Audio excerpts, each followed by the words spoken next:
samakan dulu persepsinya mengenai keputihan tersebut, karena namanya wanita untuk daerah reproduksi itu pasti akan dipengaruhi oleh faktor hormonal yang bersifat siklus. Jadi ada beberapa kondisi kalau misalnya menjelang ovulasi atau menjelang menstruasi, maka itu produksi lendir di daerah kemaluan atau di organ reproduksi kita akan jauh lebih banyak, lebih aktif, karena ini sejalan dengan fungsinya, yaitu untuk menyiapkan bila terjadi pembuahan atau kehamilan.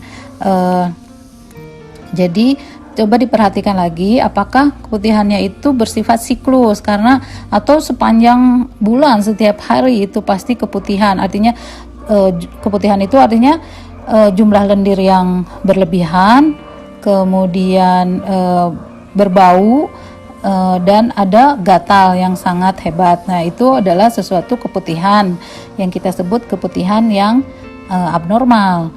Nah, sedangkan kalau keputihan yang normal, kalau keputihan yang normal itu tidak bisa kita sebut sebagai keputihan, karena kalau keputihan itu adalah suatu penyakit.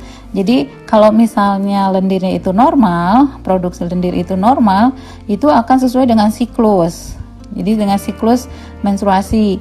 Itu coba diperhatikan lagi. Kalau hanya sekedar lendir yang berlebihan, kemudian sesuai dengan siklus, tidak ada gatal, tidak ada bau, insya Allah itu adalah lendir yang normal, memang biasa diproduksi oleh kelenjar-kelenjar di sekitar organ reproduksi kita.